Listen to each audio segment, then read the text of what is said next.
For many years now, our rail network has been a target for terrorists. The events of 7/7 in London, as well as the attacks in Madrid and elsewhere in the world, are reminders, if we need them, that the dangers of rail attack are real and can happen without warning. The high number of passengers who use the rail network every day, together with its relatively open access, make our stations and trains attractive and vulnerable targets for a terrorist attack.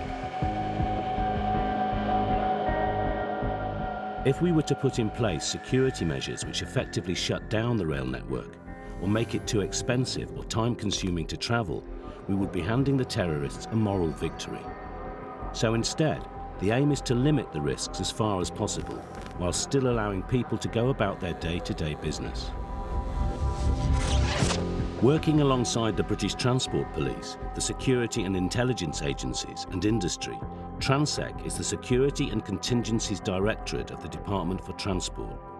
Its job is to set and enforce security measures that train and station operators must put in place. Security is everyone's responsibility. Make sure you do your bit.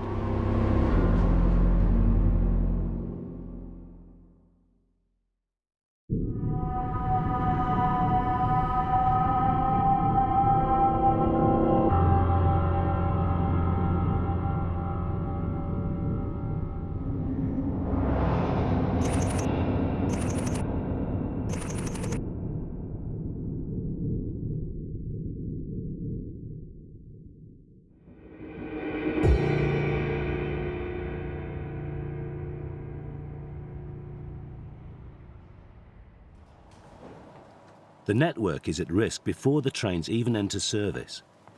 Transec regulations require train operators to take all reasonable and practical measures to ensure that a device cannot be placed on a train while it is out of service. This can be done either by stabling the train in a secure environment or by searching it before it enters service. A secure environment means a place where appropriate and rigorous access control measures are established and enforced. These can be physical barriers or buildings, fencing, security patrols, or closed-circuit television. A running line can provide some protection, but it's not sufficient on its own. Transec is able to offer advice on these measures, which form an important part of the train operator security plan.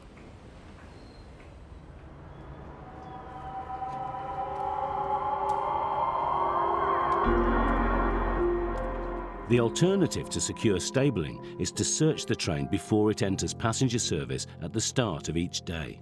The search can be carried out by a crew member just before the train is due to leave. This shouldn't take more than a few minutes, but even so, sometimes this isn't practical. So it's equally acceptable for cleaners to search the train up to a few hours before it's due to depart. However, if the train is then stabled in an open area, the site will need to be staffed or other access controls need to be put in place. For obvious reasons, it's not considered good practice to search the train the night before and then stable the train in an open area overnight. If you're carrying out a search, you should be aware of all the possible areas where something could be readily concealed. Bins, cupboards, overhead racks, underneath tables and seats, vestibule areas and toilets should all be checked as a matter of course. If you find anything of concern during an out-of-service check, apply the HOT procedure to determine whether it's a genuine item of lost property, which is often the case, or if it's something more suspicious. The H stands for hidden and asks you to consider whether the item has been left in an open area, such as on a seat, or whether it appears to have been deliberately concealed. The O asks whether the item is obviously suspicious. Does it look like it should, or does it appear to have been tampered with? For example, is it the wrong shape or weight, or are there objects like wires protruding from it? Is there any leakage of liquids? Does it appear to be giving off vapor or a smell? And the T stands for typical. Is this something you might typically find left behind on a train, or does it feel out of place? If by using this method you're still concerned about a particular item, follow the security alert procedures as outlined by your train operator. If in doubt, call it in. Searches are also required on trains that are in service when they have an extended turnaround time in stations. Where and when these are required varies and is detailed in individual train operator security plans.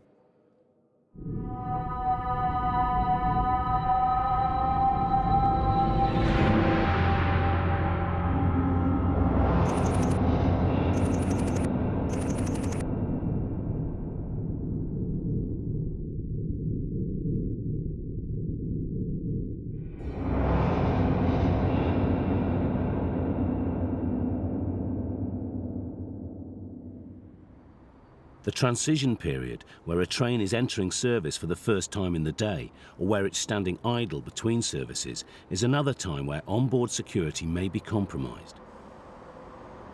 Any train that is not in active passenger service, even if it's standing on a platform, should be protected. Access by unauthorised personnel must therefore be controlled at all times. The most obvious way to do this is to keep the doors shut and secured during these times. There are many types of rolling stock of various ages across the rail network, so train operators will need to consider the best approach for them. But the general principle is that all exterior doors on the train should be positively held in the closed position, which can only be opened by train crew operated controls. This is usually achieved by engaging the interlock system. If no such system exists, or if it's not possible to use it, then other means of preventing access must be put in place, such as having members of staff constantly monitoring and guarding the train. If there is any reason to think that someone may have got on board, then this should be reported and advice should be sought on the most appropriate action. It might be necessary for the train to be immediately searched, even if this means delaying its departure.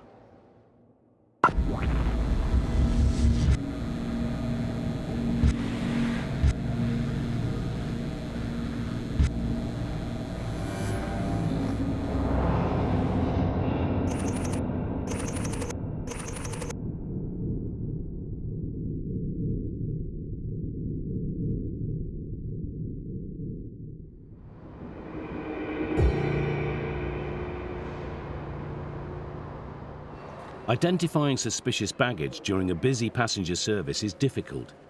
It's required that there be regular automated passenger security announcements to encourage passengers to keep their bags with them. These reduce the risk of security alerts and can help you do informal, ongoing baggage reconciliation as a normal part of your duties. Excuse me, sir, is that your bag? It's not. It's not. Excuse me, sir. Is that your bag lying behind? No. It's not. Excuse me. Is that your bag? While it may not be possible to reconcile every item with every passenger as the journey progresses, you can still remain alert and vigilant throughout each journey, looking out for suspicious behaviour or items. Morning, ladies and gentlemen. It's your conductor speaking. This is a safety announcement. Security on your train is your responsibility. There's no excuse for taking shortcuts. This is a grey rucksack which has been left in the coach. On occasion, Transec may raise the security response level, at which point it may become necessary to conduct comprehensive baggage reconciliation on train checks on every journey. Getting into good habits now will help to prepare you. Access within the train itself should also be monitored, particularly checking security passes for those wishing to access the driver's cab when the train is in passenger service.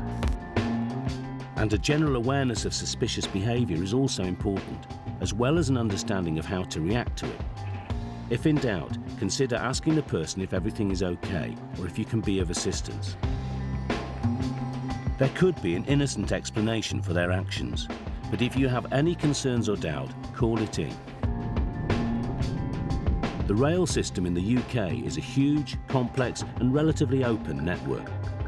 Millions of people travel every day, largely oblivious to the security regimes in place. Without realising it, they rely on you to remain vigilant and thorough in your application of these important security procedures. Out-of-service trains must be kept in a secure environment or searched before entering service. A train entering service must remain secure until the passengers are allowed on. And when in service, it's up to you to do all you can to keep your passengers safe by staying alert for any suspicious behaviour or items. This is important. This is your job.